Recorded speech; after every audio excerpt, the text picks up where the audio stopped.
Yeah, good morning, everybody, and welcome to this very special webinar on decarbonization. The subject is decarbonization, the way ahead.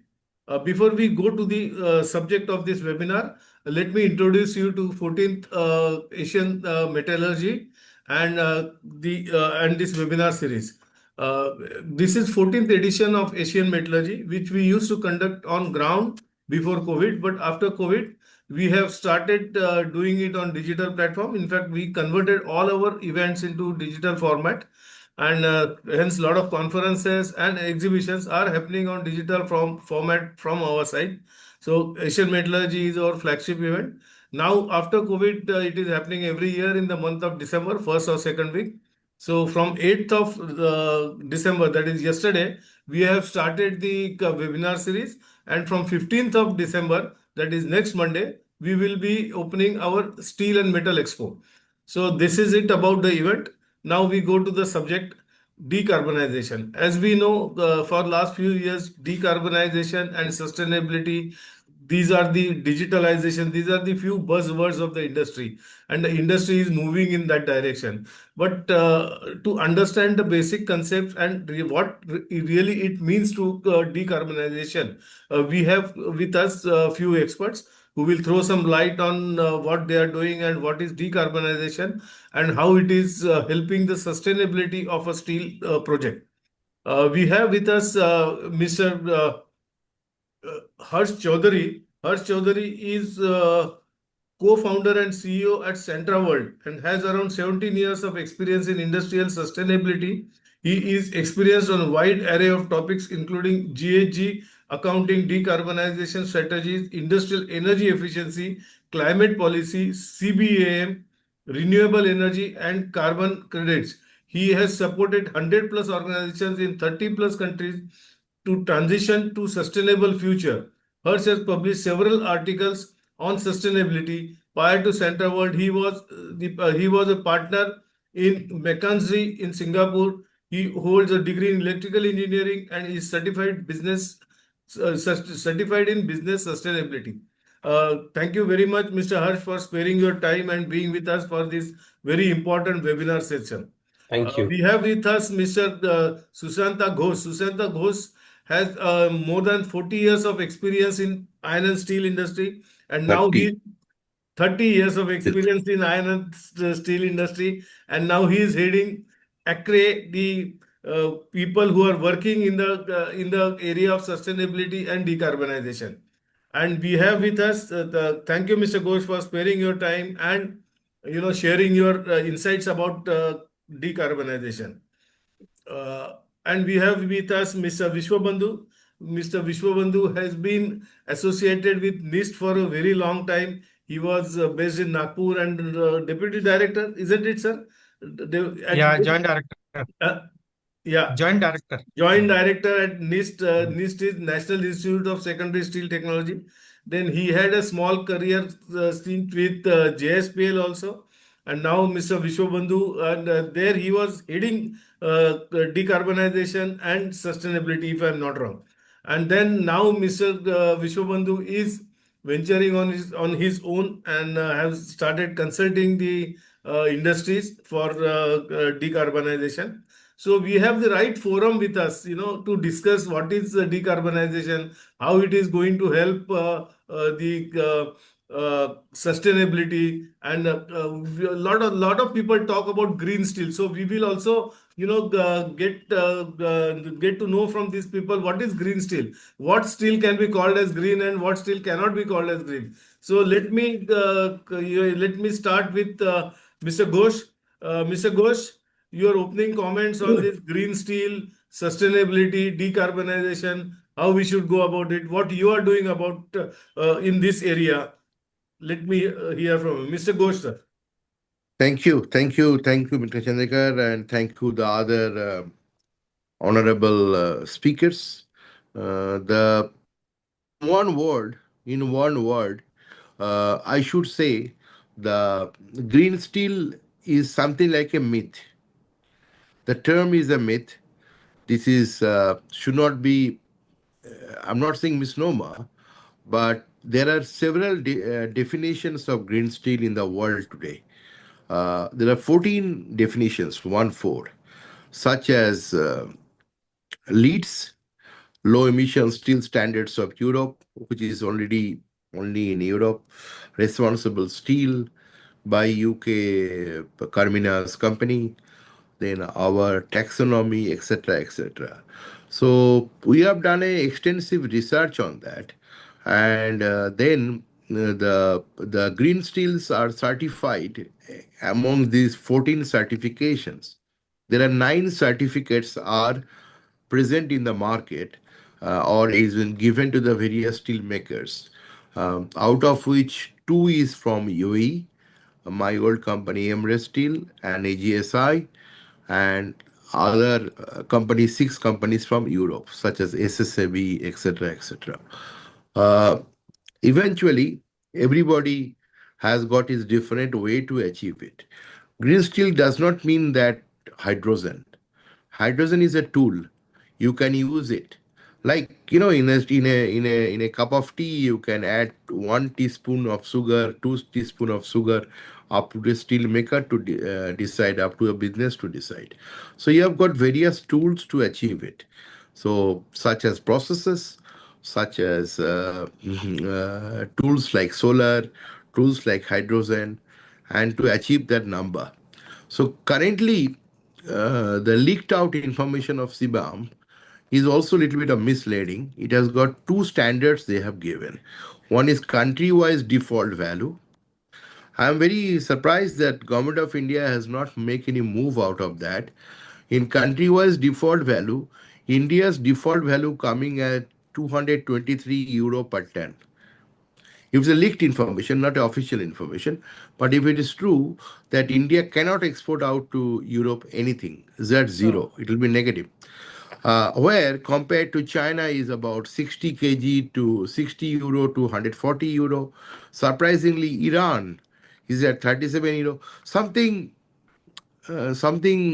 This table of country-wise default value is a mess. So you have to calculation methods are there. This is very, very elaborative, very, very elaborative. And secondly, the process-wise default value. Say hot roll coil through blast furnace process, they have given a value of 1.5625.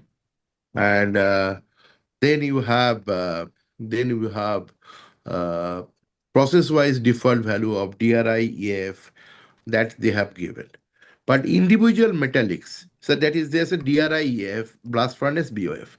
But mixed operations, like a Dolby, Konak operation, blast furnace, arc furnace, not mentioned. So this will be coming in June, July, because we also lodge a, I personally spoken with EU Secretary General. I personally make some email communication through LES. That is one process. Second process is today, if you see that to achieve this without hydrogen in blast furnace, there are 2 3 processes are going. And glad to say that India is in pioneer now. Kalinganagar Tata Steel has already passed out the first stage of trial. They are going to 4 stage. So there the concept is that top CO2 you convert into CO, charge back through to air again.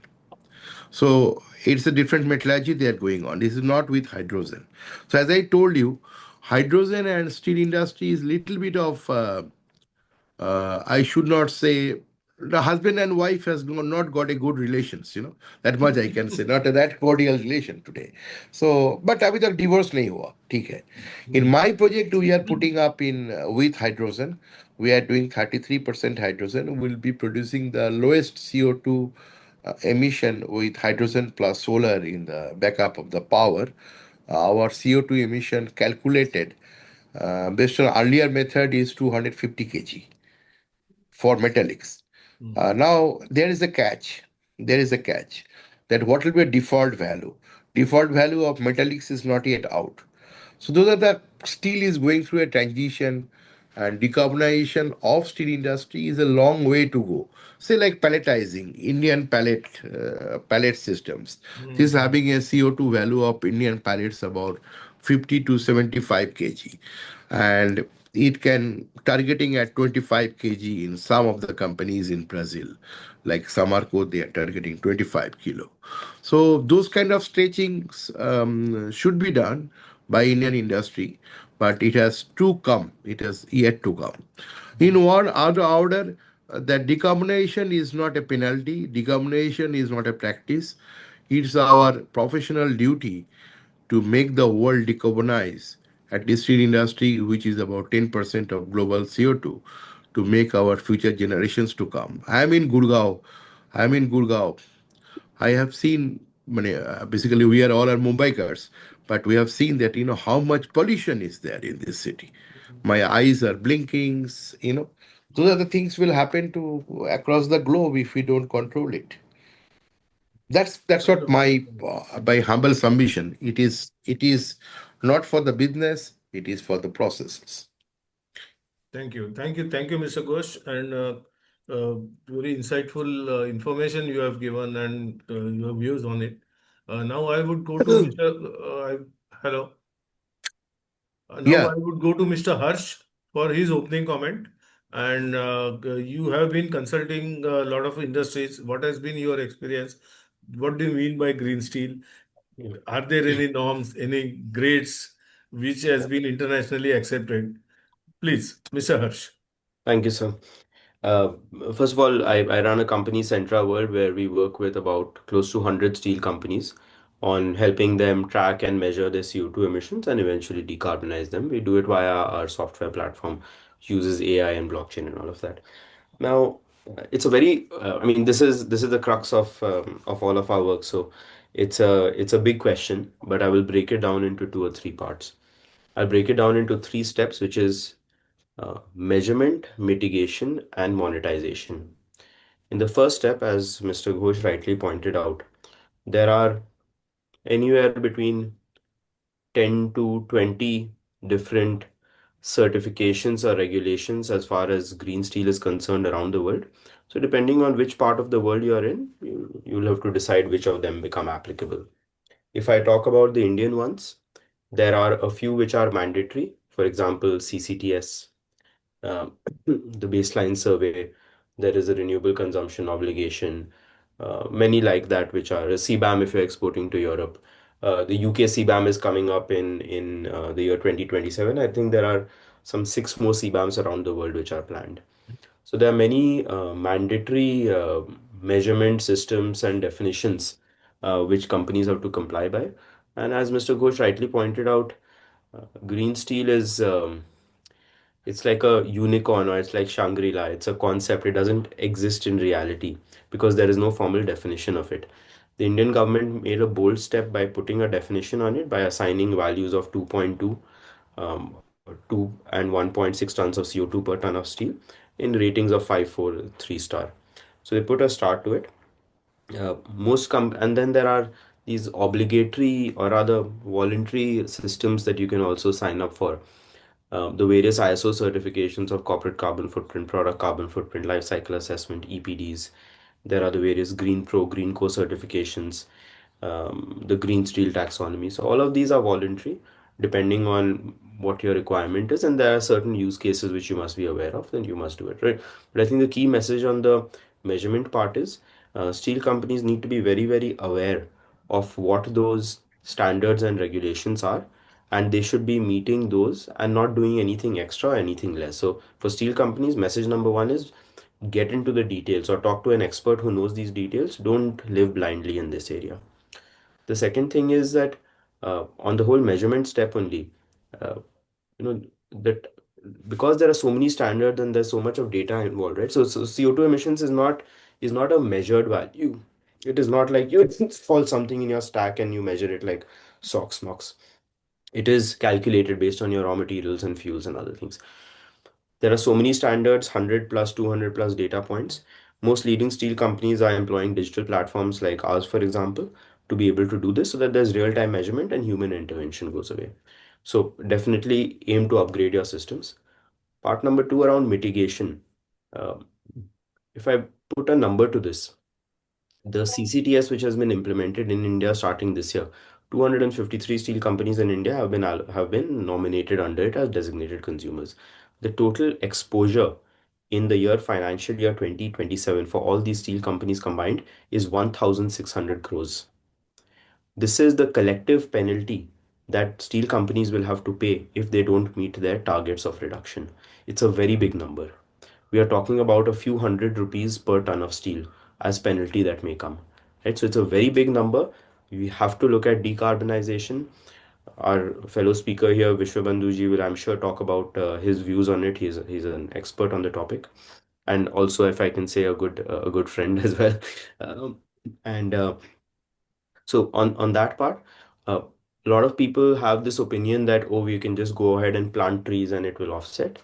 But trust me, planting trees is, first of all, it's a drop in the ocean. It will create, you need, if you have like a, I don't know, like a 3 lakh ton steel plant, you will need like maybe tens of thousands of acres of plantation to offset that amount, right? So don't rely on that. The other thing is that, under most systems, doing plantations or not doesn't count as an offset. So think about actual deep decarbonization and alternate ways to do it. Finally, around the monetization step. Sorry, one second. Around the monetization step. See, everybody, all steel companies are businesses at the end of the day. Yes, we have to do what is good for the world and what is good for the environment, but you have the responsibility of running a business to your shareholders.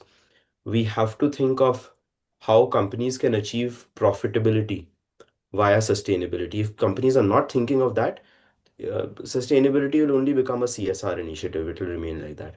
And we see it as two parts.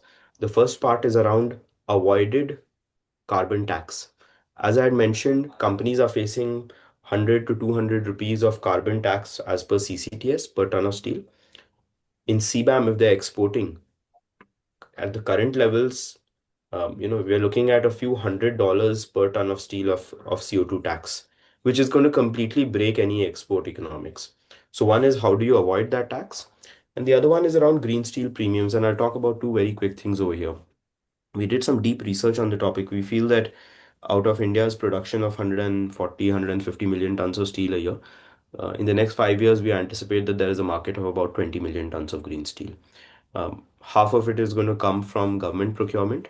The government next in FY28 is launching the Green Public Procurement, or GPP, under which 26% of all steel procured by the government needs to be star rated 3, 4, 5. So it needs to be green steel. So there's significant value there. And also, we are now seeing the private construction industry, large builders who are now taking up this mantle to procure green steel, because it helps them get LEED certifications, which will help them get higher rental, higher yield, lower interest rate on borrowings, and many other things, right? So we anticipate that there is a healthy market, but companies also need to look at this end to end. So to summarize, be aware of what measurement methodologies there are, what regulations are applicable to you. Don't ignore them. Second, set up the right digital systems. Go beyond your Excel files and manual calculations. Set up the right digital systems to be able to track these emissions. That's message number 2. Message number 3 is that think about deep decarbonization. And by deep decarbonization, I mean get into the engineering of things. You have to figure out ways to decarbonize and apply the cost benefit over there, looking at carbon tax as well. The fourth thing is, be aware of what taxes are applicable to you, what export taxes, what domestic taxes in India. Work backwards from there on what you need to do to justify the projects. And last message is, there is a growing market for green steel. It will take 4 to 5 years to develop, but if you're not considering today, you might be left out in the next 4 to 5 years. Thank you. Thank you very much, Mr. Ash. And this conversation is really getting interesting. We, a lot of new things, a lot of ideas we are getting. Thank you very much. And now I will go to Mr. Vishwabandhu. Mr. Vishwabandhu is an expert in decarbonization. In fact, he has spent a lot of years in studying this, and I have personally heard his presentation once in some conference, I think IFA conference, and that was fantastic. How to combine digitalization with decarbonization, that's something you focused on that day. So please, Mr. Vishwabandhu. Yeah, thank you, Chandekar sir, for inviting me for this webinar. As far as the green steel is concerned, the government of India has made its intention very clear and has defined the green steel in terms of numbers, while no other country, as on date at least, no other country has such a definition in place. And as now everybody knows, as per the notification issued by the Ministry of Steel, Ministry of Steel has notified that any steel with a carbon emission of more than 2.2 tons of CO2 per ton of finished steel will not be under the purview of the green steel, and only if it is less than 2.2 tons of CO2 per ton of finished steel. See, most of the plants they work on crude steel basis. Even CCTS they also worked on crude steel basis. But Ministry of Steel is very particular that the CO2 emission will be calculated on per ton of finished steel basis. Okay. 2 to 2.2 is termed as 3 star. Then 1.6 to 2 is termed as 4 star. And below 1.6 tons of CO2 per ton of finished steel qualifies to be called as a 5 star rating.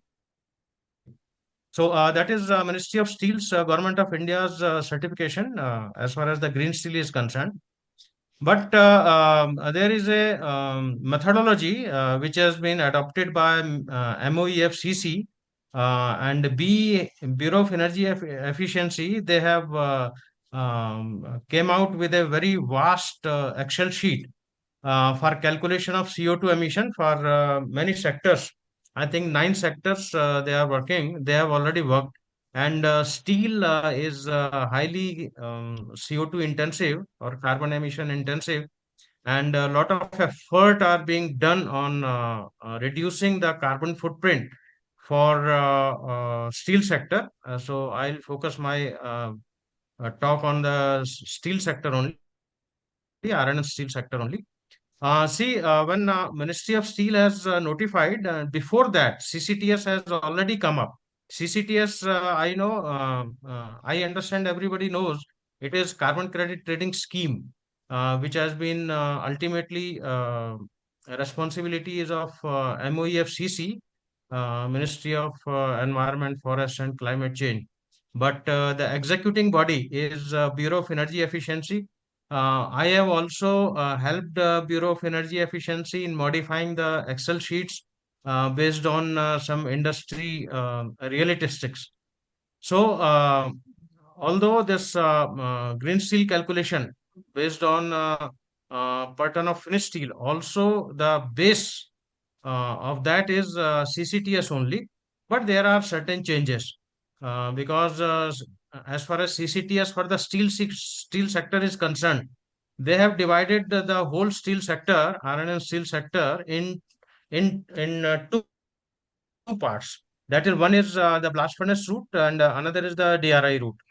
So they term the blast furnace route as primary steel sector and the DRI route as the secondary steel sector. And the calculation methodology for both the sectors, that means blast furnace sector and the DRI sector, is very complicated and very different also.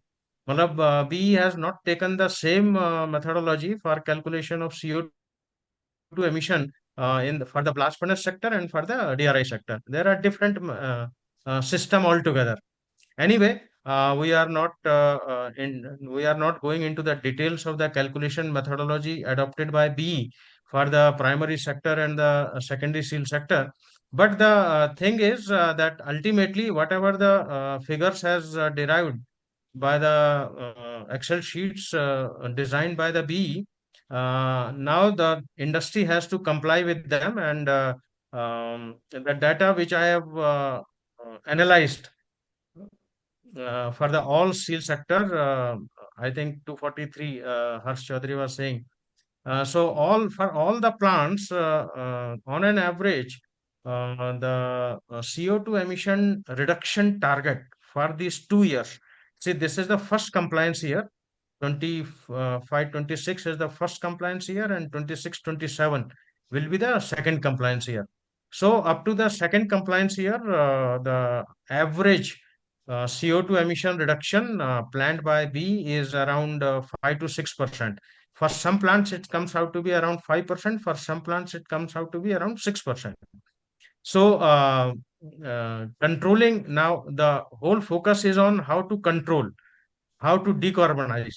So here I have some points. The the plants are saying that it is very difficult to control the CO2 emission, but to me, it appears to be a very easy situation, and it is a win-win situation actually for plants as well as for the government of India through B and through MOEFCC to show that yes, we are working on it and we are achieving the less CO2 emission by various strategies.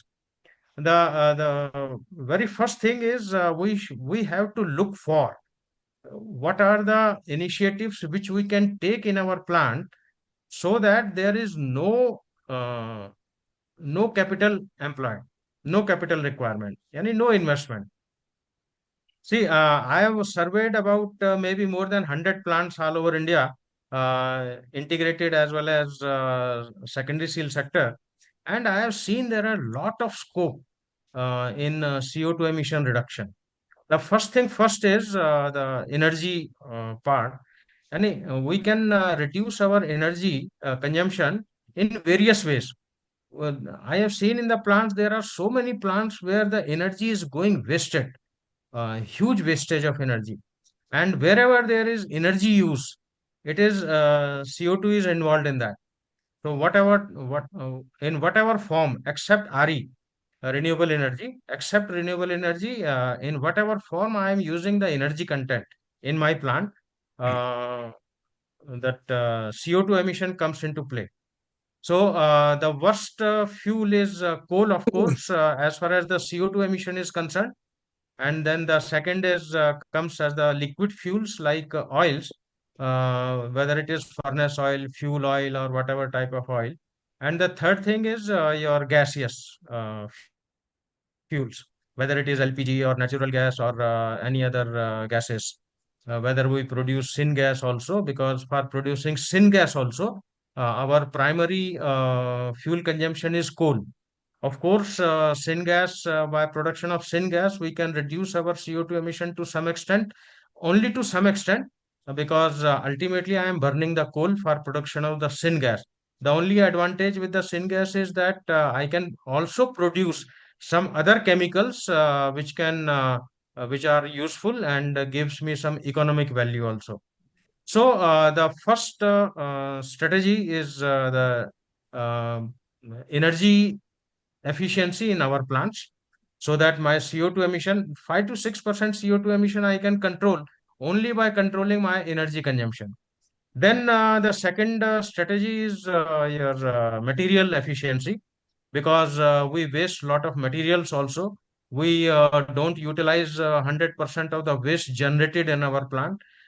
Still, there are plants which are not utilizing the complete waste generated in it, although it has some energy content. So, material efficiency is second. Then, again, third is waste utilization. Of course, I have told about this.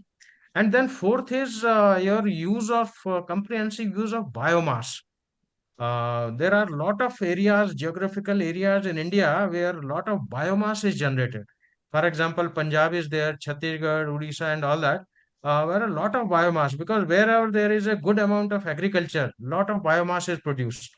So, how we can best utilize the biomass?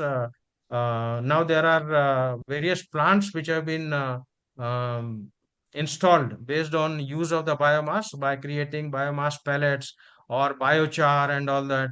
And we have seen that the biochar can be utilized in the blast furnace even in place of pulverized coal injection. Then comes the fuel switching. As I told that the coal is the worst CO2 emitter as far as if we compare it with the energy content, any comparable to energy content. For example, if I consume 1 gigacalorie, then there is so much amount of CO2 emission. But if I use the oil, the CO2 emission per gigacalorie will be about 15% less. And if I use the gas, it is again 15% less than the oil also. So fuel switching is the number fifth point. Then comes your RE. Of course, now investment is required because RE requires a good amount of investment, no doubt. And recently, the grid, because solar and wind, they are they have the best potential of renewable energy. Of course, the investment cost is also quite good. But nowadays, more and more solar power, if it is fed to the grid is becoming unstable because the solar power is generated in the daytime, and the grid is saturated with the solar power in the daytime. So nowadays, it is very much essential that if the solar power is generated, then it must be supplemented by your BESS, any battery energy storage system, so that you can store the solar power during the daytime, and you can use it into the evening time or the night time when there is no solar available. Uh, so these are the some strategies available Yeah. for reducing our CO2 emission. I Mhm. am not talking about right now about the hydrogen and the I want CCUS. to ask you, sir, but I want to ask you that question. I have Yeah, reserved that question specially for you because I know you are going to have very good comments on it. So, but before that, I want to go to Mr. Ghosh. Mr. yeah. Ghosh, you have mentioned that EU is giving us a very raw deal, some 230 number you have told, and for 200, China, precisely it is. yeah, yeah. What I want to Precisely it ask you, is sir, 230 for India, 187, 2, 87, 2, 2, 3. 223 Double for two, India, three 70, euro. 80 for China, and 37 for Iran. That's what you told, right? Yeah, Japan is 67, Yeah, yeah, yeah. 87, depending on the I processes. want to ask you, sir. Hmm. I want to ask you, do you feel this assessment is, I would bluntly ask, politically motivated? Or is it only industry-based assessment? What do you Partially think? yes, What do you partially think? yes, partially no. We are Hmm? the highest emission of CO2 in the world today as a developed nation in terms of CO2. We are the highest. In terms of the value, we are the highest today. Uh, I can tell you the numbers today Hmm. in terms of pollutions. Say to me, see, internationally, induction furnaces all are closed. Hmm. Internationally, including Vietnam also closed 5 years back. We are still running it. There is a political agenda or employment, etc., etc. I'm not commenting on that, but they have to control that. Sir, Second thing, third, if I say Prime Minister has given us a deadline of 2070, so we are moving towards that deadline in our way. What is wrong in that? no, nothing wrong on that. The question is that how we'll achieve. Still, we talked about decarbonization in the same I do a negotiation, I will select the blast furnace and converter. Correct? Be it Mm-hmm. ArcelorMittal, be it anybody else, anybody else. There is no inclination at all in physical line, and government is silent. Like your this airlines problem, government is silent. It is more serious than this Indigo problem today in terms of implementation, because Indigo is couple of days issue. Nobody has They died. have said by Nobody has died. 10th Here of people December will the have thing will cancer. normalize. Our next generation is going to affect it. You Mm-hmm. see, next generation is going to affect it. Sanjay Kaur. So the question is, I have got one question to Mr. Bisho Bandhu, Yeah. uh, that Yes. have you thought of using, first of all, this, forget about coal-based DRI. It's a kachra. It's completely Mm. kachra. Is not utilization of coal, not utilization of iron ore. Our iron ore also limited. If I take you down to China, I spent about 15, 16 years. I've spent about 15, 16 years in Southeast Asia, okay, as Malaysia as a base. In China, today is producing 400 million tons of their own magnetites. They have discovered in 1999 and they have not yet. They have started mining that product of late, very recently, last 3 years back. Why? They want to preserve their material. US got so many gas, they don't want to deal it out. And we are the one, we are drilling down iron ore, and using such a unscientific process of coal-based DRI and produces that kind of low yield material. Question number one, you as a government sector should look into it. Secondly, natural gas based DRI. Personally, as a company, I'm working with Nippon also. We have appointed Nippon for our hand holding and all. Japanese are using, today's Japanese 4 big blast furnaces. What is the coke rate? Coke rate is uh, 240 kilo. Coal rate is zero. How it is possible? DRI, charge in the burden, which I used to do with BK Singh in Dolvi in my earlier regime, when I was my intermittently short regime in India. So the MOS we have mentioned to ministry so several times use DRI. Stay like Steel Authority of India Limited, highest polluted country plant in India today, highest polluted. Their total CO2 as per their balance sheet is I think 3.2 or 3.1 tons, 3.1 to 20, where Europe average is 1.56. Yes. So that's why they penalized us. And we are saying it is political, this, that. We have to see our baseline. Anyway, So yeah, Certainly. I Certainly. will let Mr. Vishwabandhu answer, but before that, I would also like to have views from Mr. Harsh. So, Mr. Harsh, what do you think on these things? And your comments, and then we will all go to Mr. Vishwabandhu for Yeah. answers. I have also one question for Mr. Vishwabandhu. So, Mr. Harsh, please. Yeah. It's it's a question which is very, very loaded and with multiple angles to it, right? See, uh, on one side, you have to play the cards that you're dealt, right? On one side, I think the way the steel industry has grown, and as Mr. Ghosh rightly pointed out, a significant part of our steel production is coming from the coal DRI route, and India is probably one of the only countries outside of Iran which is using this technology. And there No, no, are, no, Iran, sorry to stop you. Iran does not use this. Iran uses a PERD, which is okay, natural gas based vertical reactor. What about Venezuela? I think Venezuela is the Again, gas based. yeah. I gas-based think Gas so based. technology. Gas. India is probably the only one which is using this kind of Yes. technology, and Everybody is to close it. yeah, everybody's close. And because of that, from what I can see from the outside, as an outsider, the amount of innovation, amount of research which is required to decarbonize this form of steel manufacturing is not there. It's not visible. Then at the same time, yes, we can obviously say that, oh, significant production of ours is through coal DRI. Oh, we have only coal, we don't have gas. Oh, we don't have access to scrap, right? These are all, I won't say excuses, but these are reasons.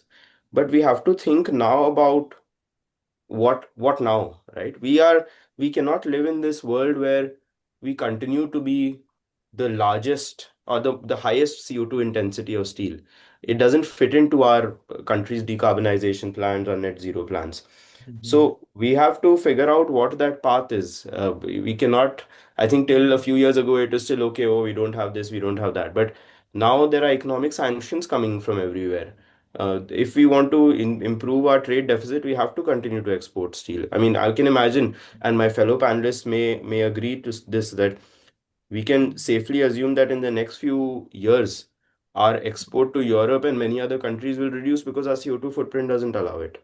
So we have to collectively now think of it. We don't have the benefit of these excuses that we cannot do this. Now economic sanctions are there. We have to live by it. And I know the Indian government was trying to fight it off for the last 2 years with CBAM and all, but it has not happened and it will not happen. So it's a tough problem to solve. There are a few technologies, and I would say that we shouldn't take a short-term view on this, right? Okay, what is available today, tomorrow? We have to maintain a 5-10 year view. Steel industry is there we have to grow. It is imperative. We have to make the right investments.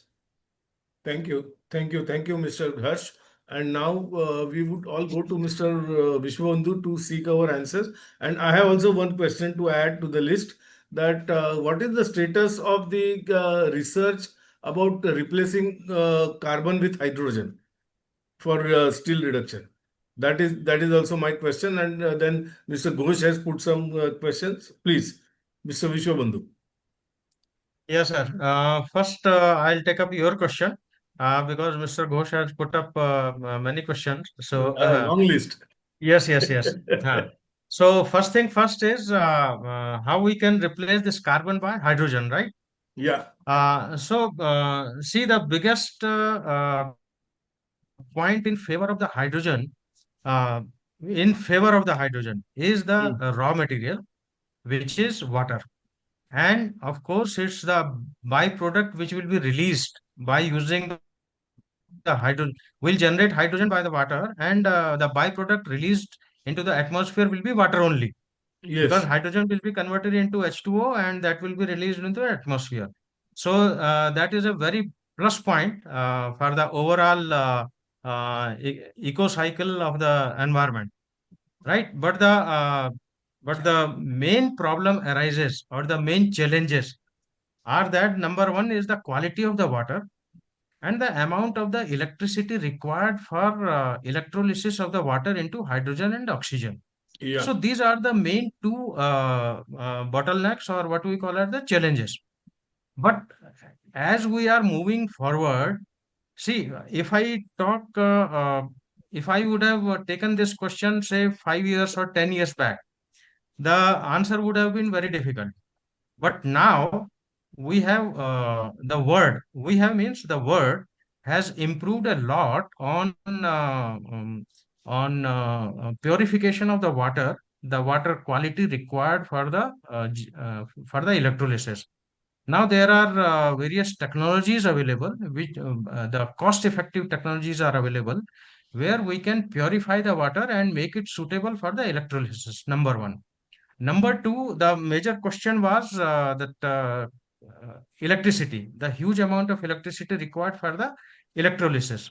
Now, if that electricity comes from the conventional sources by burning fuel, whether it is coal, oil, or gas, whatever, there are only three natural fuels available to me, then the system will not work, because ultimately by burning of those fuels, CO2 emission will be generated, Yes. and it has no meaning then by generating hydrogen.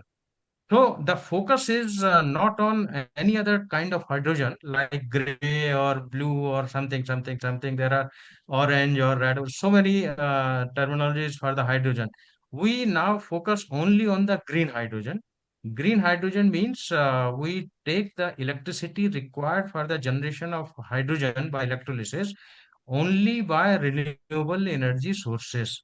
And India is very fortunate that way, that we have lot of sunshine, and sun intensity is very good, and particularly in some of the states like Rajasthan and other neighboring states. Hello. Yes, yes, Uh, please. huh, yes. So that way, if I am using those electricity from the renewable energy sources, then the things will work out. And on top of it, the government has taken a lead, and I think in 2021, it has come out with a national green hydrogen mission with a outlay of something around 19,500 or something like that odd figure, crores for generation of green hydrogen. So that will naturally, and government is not freezing this amount, that only Maybe coffee tea. 19,400 Coffee tea. crores will be available for the industry.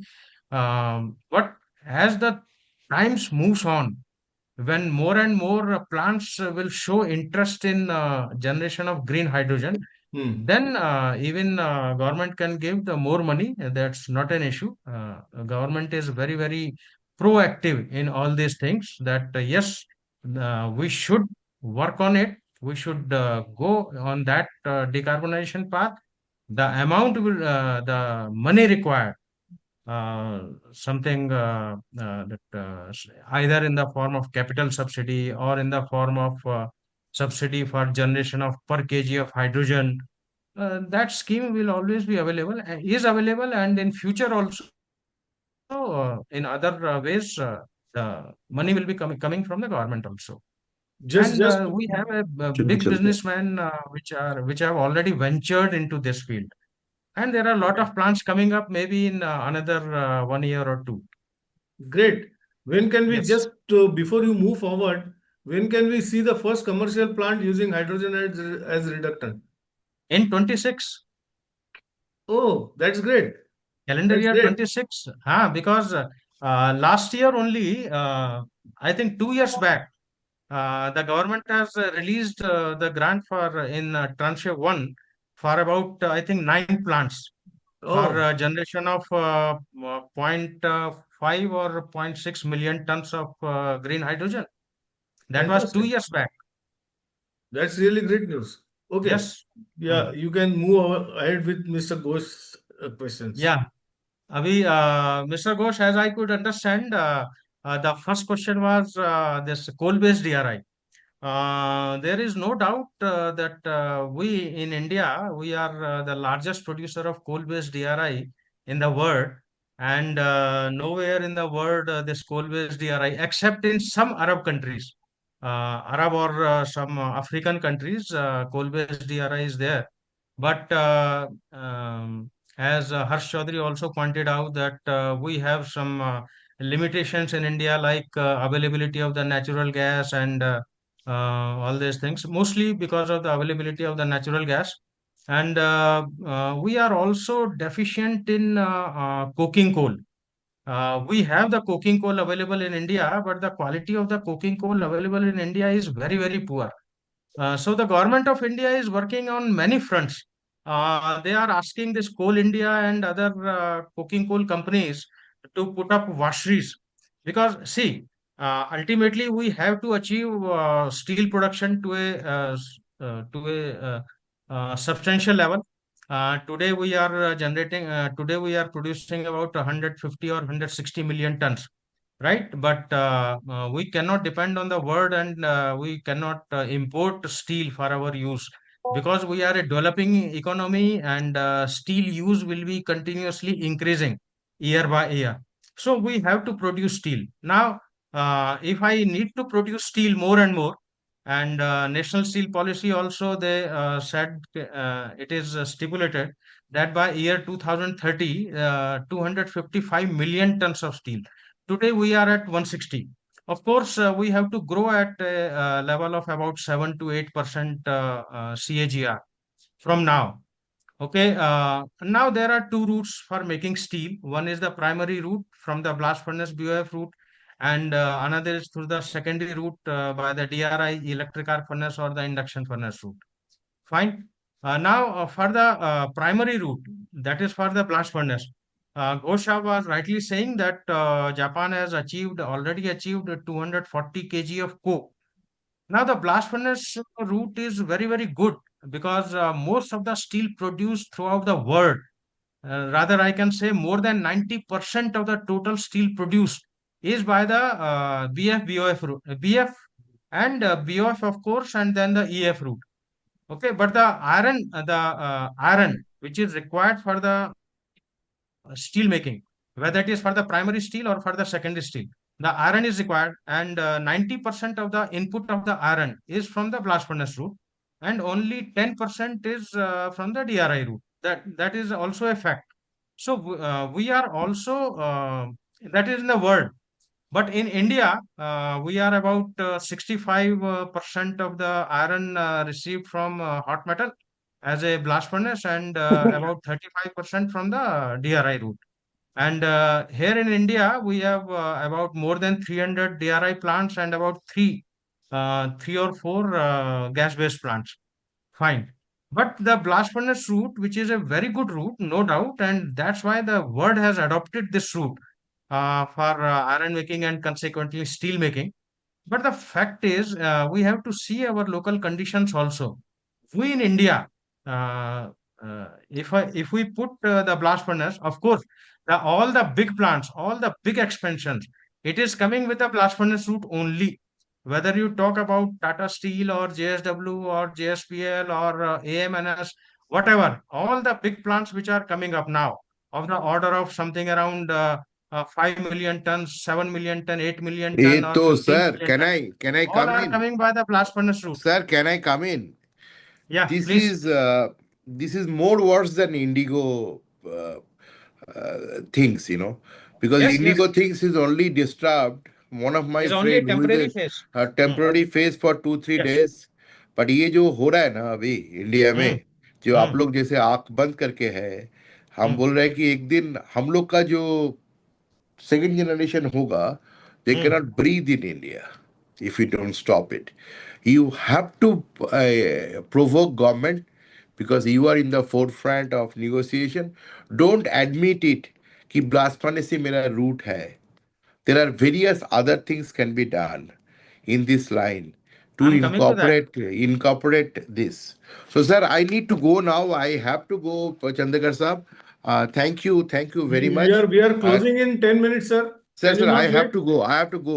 I have to go to now Okay. Vice Chairman's office. Yeah. He Anyway, is thank you very going to much. PMO. Thank Thank you you. very much. Thanks for your Thank you, sir. insight, sir. And Thank thanks you. for Thank your you, sir. support as always. Thank you. Thank you, sir. Thank you. Okay, thank you, sir. Yeah, Thank let you. us continue, Mr. Vishwabandhu. Hello.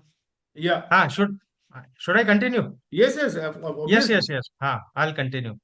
So, whatever this blast furnace route, no doubt, it is a fantastic route, economically as well as otherwise also, productivity wise and all that. But we have to take into account the ground realities in Indian conditions, because the blast furnace route requires a good amount of coking coal, because coke is required ultimately. Yeah. Coke is required, and the raw material for coke is the coking coal only. Now, India on that front is on a Lacking. very weaker wicket, Yes. because we have, although our total coal reserves, we have only 12% of coking coal. And out of that 12% also, the quality of the coking coal is, I think, one of the uh, very inferior coking coals With very in the high ash with content. very high ash content. And on top of it also, even if I wash the coal and reduce the ash content to a comfortable level, even then the washability characteristics of the coal are again very poor. Hmm. So we cannot go below a certain percentage of ash in our coal, because otherwise I will not get the yield. If Hmm. I go on washing the coal and reduce the ash content to, let us say, 15%, I will find that the yield is only zero point 0.1. That means if Hmm. I start with a 1 ton of coking coal, and I'll end up with a zero point 0.1 ton of coking coal with a ash of less than 15%. So Yeah. that will not make a economic sense also, Yes. technological and economic sense. So what we do is, whatever coking coal is available, so and in earlier years the washing facilities were very, very less. But now the government of India has clear signals to the all coking coal producers, that all coking coal which you produce must have to be washed at the mine site. Oh. So, so that is one positive point. See, Government of India, particularly Ministry of Steel, because I have worked very closely with the Ministry of Steel. They are Obviously. taking steps in a very positive direction. They understand the problems of the industry. They understand the problems, what are the ground realities, and they come out even with the solutions for that. Hmm. So the coking coal problems solution is coming, of course, from the government side also, by the initiatives taken by the government to compulsory wash the coking coal and reduce the ash content. See, normally the ash content in our coking coal is of the order of 35%. Hmm. So at least, even if it can be reduced to 20% value, even then we can mix this coking coal in our imported coking coal.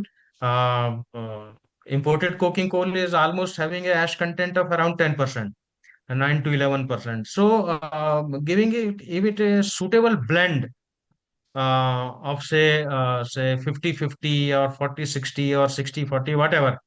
But our coking coal will also be utilized. But the main thing is that I have to import the coking coal.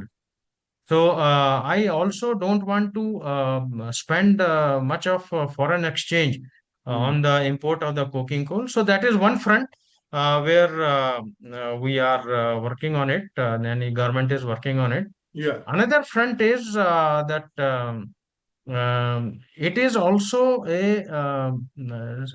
we cannot say that the blast furnace route is lower CO2 emission comparatively.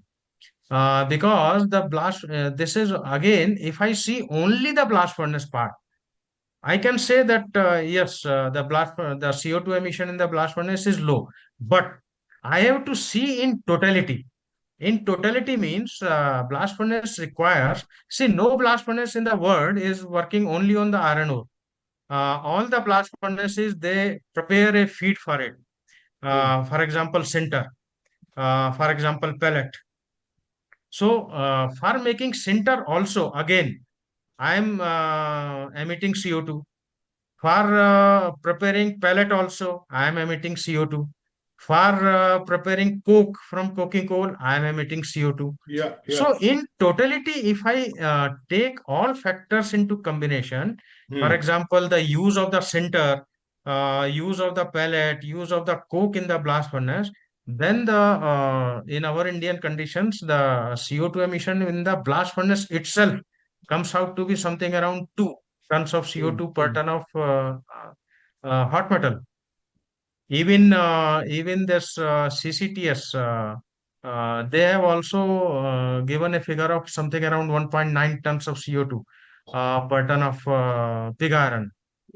So we cannot say, only if I consider blast furnace itself as a unit, without considering sinter plant, coke oven plant, pellet plant, without considering that, even then I emit about 1.4 tons of CO2 in per ton of hot metal, or per ton of pig iron. So it is not that. Mr. Ghosh was saying that Japan has achieved a figure of 240 kg coke. No doubt, in world over, 240, 250 kg coke is the norm as on date. Even your chorus plants, they have achieved this figure 250 kg coke in 2006, 2007. Say, more than 15 years back, they have achieved this figure. And Indian steel plants are also moving in that direction and almost achieved 310 kg of coke. We are not very far behind. Even JSW, they are achieving 310 kg of coke per ton of hot metal. So not very far behind.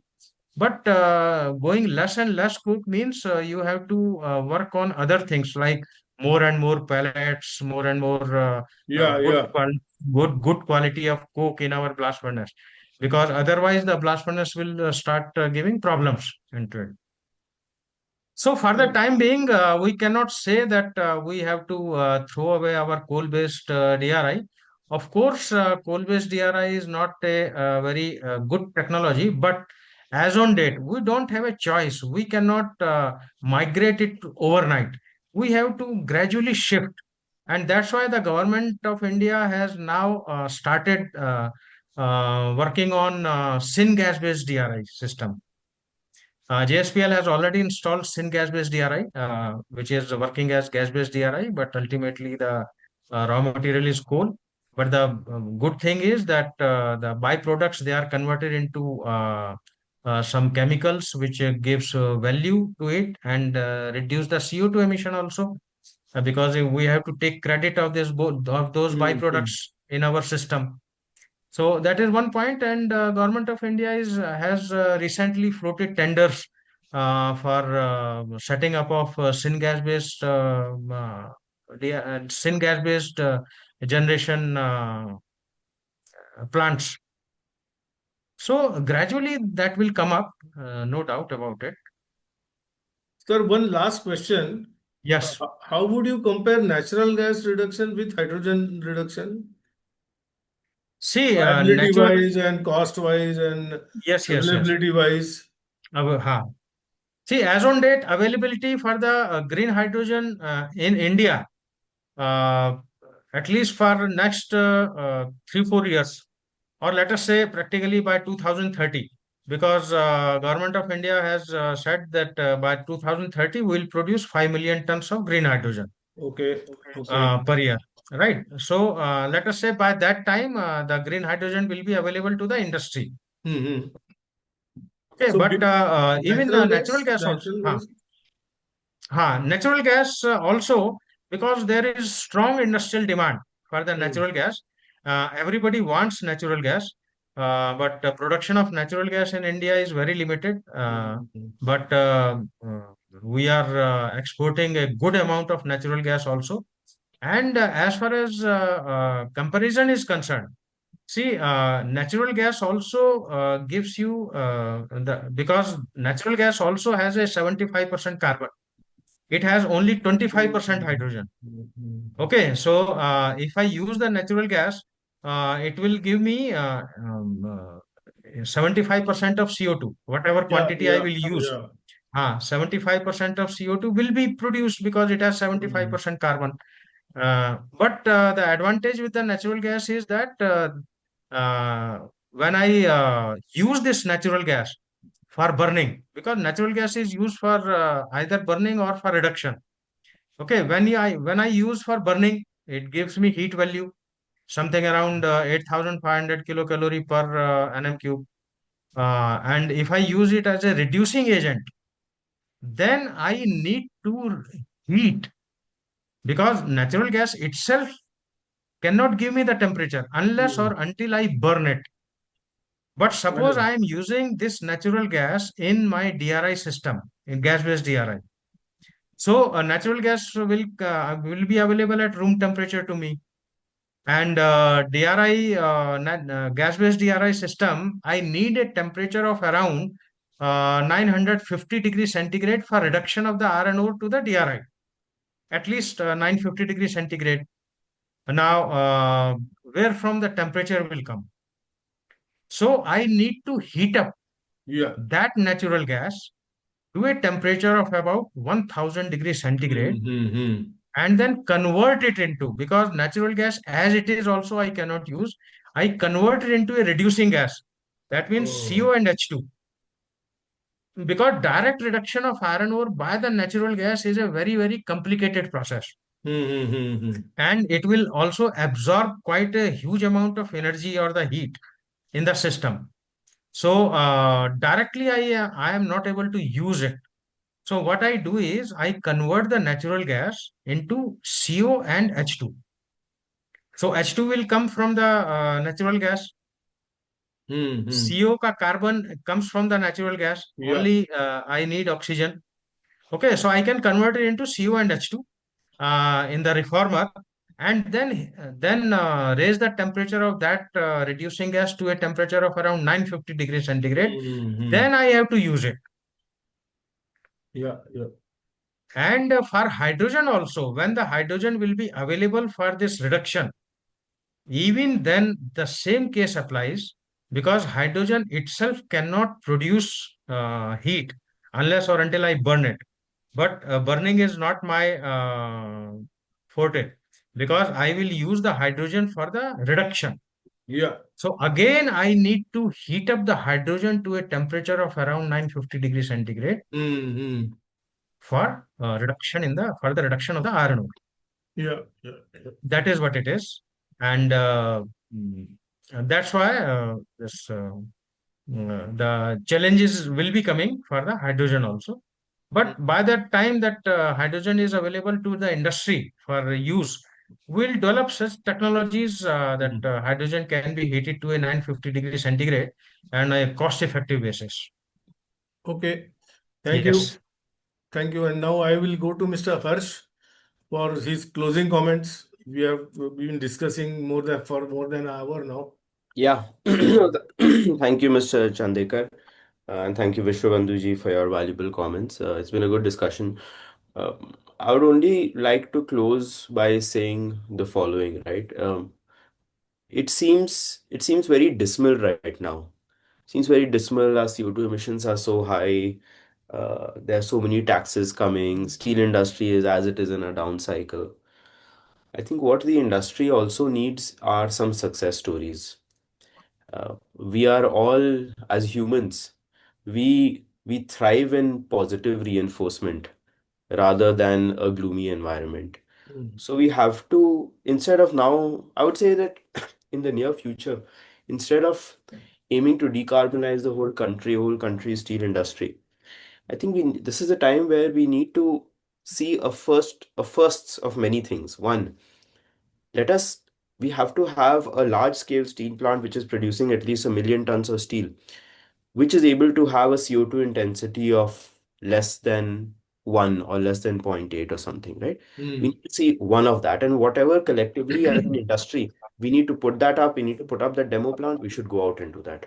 And this is going to come as a mix of you do a lot of efficiency, use digital tools and many others, employ new technologies, employ all the solar, and then think about new technology like hydrogen and carbon capture. But we need a demo plant like that. That's number one. Number two is we need to help our steel industry continue to be strong on exports. Uh, and how we combat climate change and all is or combat this carbon tax is where we need to think about collectively how to do it. And maybe the large steel companies, maybe the government provides some incentive to some of these major exporters to dedicate some facilities for export and run it by them. And the third thing is we need to foster, and this is, I think, the most important part. Steel companies need to get used to making their data public and do that in a very honest and transparent way, which is currently lacking. And the second one is buyers of steel should get used to paying at least a 5 to 10% margin for green steel. If these things don't happen, we are not going to see this industry is going to continue to remain gloomy. So this is the time where our collaborative effort, our resilience, our innovation is getting tested. In these 5 years, what we do is going to shape the steel industry for the next 100. Thank you. Thank you, Mr. Harsh. Mr. Vishwabandhu, any last comments? We are going to close now. No, from my side, I will only say I will take cue from Mr. Harsh Chaudhary that yes, we have to work on some success stories, and I can ensure that Ministry of Steel, Government of India is working or has already realized this ground realities, and working towards minimizing the CO2 emissions in the steel sector at least. But to get some fruit, it will take some another 2-3 years. Yeah. Yeah. Yeah. Anyway, thank you very much, Mr. Harsh, Mr. Vishwabandhu, and Mr. Ghosh also for contributing very meaningful insights about decarbonization, about sustainability, how to reduce carbon, and a lot of things associated with this subject. I sincerely thank you for sparing your time, and it was a very, very interesting and very absorbing discussion. So I look forward to the steps from Ministry of Steel, and I hope that industry understands the importance of this subject and take steps from their side also. Thank you very much. Thank you. Thank you. Thank you. Thank you, sir. Thank you very much. Bye.